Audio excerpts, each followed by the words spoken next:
Hey, what's up, guys, and welcome back to the channel. Got a real short video for you, real quick. I know a while back I was talking about how I had broken my Hank Parker Lews rod, and then I also said like a couple weeks after that I ended up breaking my Lews Xfinity reel. Unfortunately, yeah, it was a pretty crappy back to back couple of weeks, breaking a lot of my better equipment. Definitely unfortunate, and I'm working to get stuff replaced and whatnot. But this is the Lews Xfinity reel that I was talking about. It's just black and orange. It is the 3000 size, or as Lews likes to say, the 30 size. Same thing, 30, 3000. Different brands use different ways of describing the size of their reels. This particular model is the XS30B, for those that are wondering. I don't know where all they sell this particular reel. I think they sell this at Dick's Sporting Goods as well. I picked this up at a Walmart for I think it was somewhere around 45 ish dollars and whatnot. It says it's an 8 bearing system on here. I think it's an 8 plus 1. I could be wrong. It could be 7 plus 1 equaling 8. I'm not sure. I don't have the original box packaging that it came in anymore, so I don't know, unfortunately. But it's a Lews Xfinity speed spin spinning reel, 30 size, 3000 size, same thing. And it has what is known as the skeletonized rotor, right? As you can tell on the rotor, there's a bunch of cutouts, and they've removed quite a bit of material from that graphite, from that rotor, which is unfortunately also what I think contributed to its downfall. I think that skeletonized rotor is also kind of like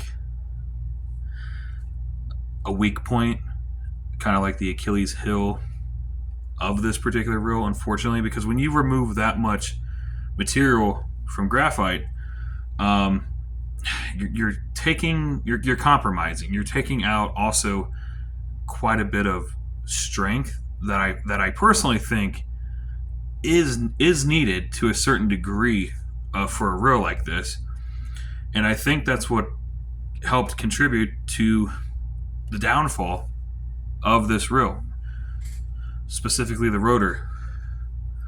Right here, you can't see it, but I'll try to get close up shot. This whole little section right here has a crack all the way through. It's cracked. It's actually fully separated if you try to pull it apart. So I don't know. Let me try to see if I can get you guys a shot here.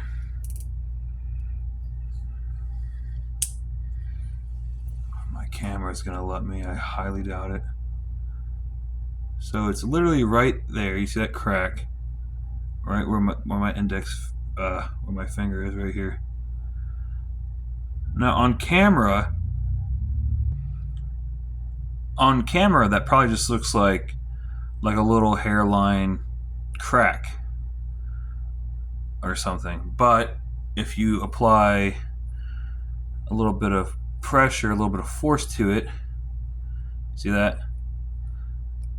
You can see that it is actually fully separated, unfortunately. See that? Yeah. So kind of a downfall, kind of a fatal design, fatal flaw to this reel, unfortunately. Because I gotta say, for just being a $45 reel, it performs really well. and it still technically functions too.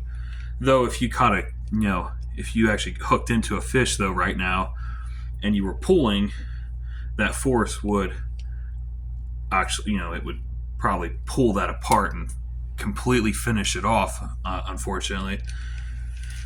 But it still spins, still functions. It is just a shame that it happened. Not even a year into this reel. I mean, honestly, it's probably only been,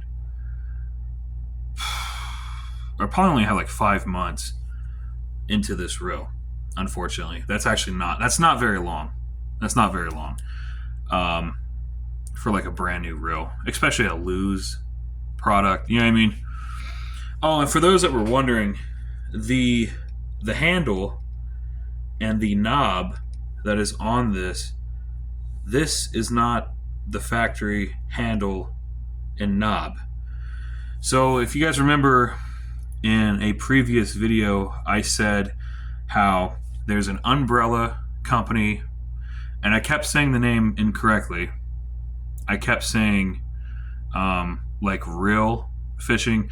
The company is actually called like Rather Fishing. But anyway, with that correction, so there's a company called Rather Fishing or whatever that has Lews, Quantum, and some of the Ozark Trail stuff. It's all underneath of the same umbrella that is known as Rather Fishing. So because of this, a lot of Lews, Quantum, and Ozark Trail stuff uses a lot of the same exact parts. A lot of the stuff is interchangeable to a degree, obviously. So this handle, and this rubber cork mixed knob that you see, this is actually off of the Ozark Trail OTX 3000 reel at Walmart, and it is fully interchangeable with this Lews Xfinity reel. In fact, it's the exact same part. It is literally the exact same part. That is 100% the same exact handle that was on the Xfinity reel. Just the Ozark Trail version is like a gloss black, where the original one on here was a flat black. Same exact design and everything. The only other difference being the knob on the Ozark Trail, like I said, is it's like a flat rubber cork mix knob, where the Lews knob was like a fully rounded traditional Lews knob. And when this cracked, and broke, like I just showed, I had to switch over to the OTX Ozark Trail reel. I wasn't a fan of the handle that was on it, so I took the handle off of it, and I put my Lews handle on the OTX, and then I put the OTX handle on this. So that's why this is on here. But they are 100% fully interchangeable parts to a degree. You know what I mean? Within reason, obviously. If doing something like that, you're going to want to stay within the same size.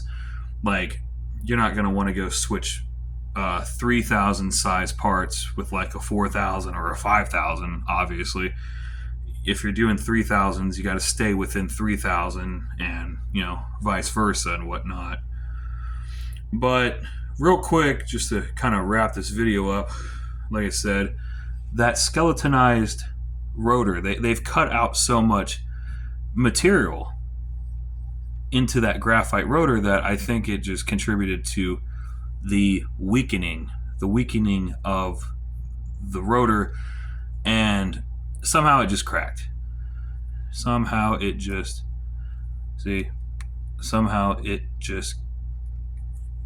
gave out and just cracked right in half right there. I reached out to Lews. That's a whole nother rabbit hole that I'll have to talk about in a different video. So when you call Lews, like I said, because they have a phone number, right, for what is supposed to be customer service. When you call that Lews phone number, you get an actual human being, which was very surprising. But I mean, with what happened next, kind of pointless. Kind of like, it's like, why do they even have somebody even answering the phone at all? Because I call Lews, their customer service people answer the phone, right? Okay. So far, so normal. Then she's like, oh, we don't take calls. You'll have to send us an email. So I called in only for them to tell me not to call in, to send an email instead. It's like, why are they there? Lews just has a whole staff of people just waiting to answer phones to tell people to send emails. Pretty sure you can have all that done with like an answering machine, with like a voicemail. You know, you could call into Lews and be like, we're no longer accepting calls. Please feel free to reach out to us at so and so, this email. But instead they have actual people on standby to answer these phones and tell you that they can't talk to you on the phone, that you have to email them. It seems like the most pointless use of resources that I've seen. So what I'm trying to get a replacement rotor on this reel, and I want to get a better rotor. I want to get a non-skeletonized rotor. I want to get a solid rotor to replace this one, so that it's a stronger, stronger design. I don't really want this skeletonized system anymore. You know what I mean? But that's pretty much what I want to talk about. I thought that was weird. Like I said, if you guys are curious, feel free to reach out, call the Lews phone number, and watch what they tell you. They'll tell you, we can't talk to you over the phone. Here's an email, and then essentially they disconnect. It's the weirdest thing that I've experienced so far. But that's going to do it for this quick video, guys. As always, we appreciate you, and we'll see you in the next video.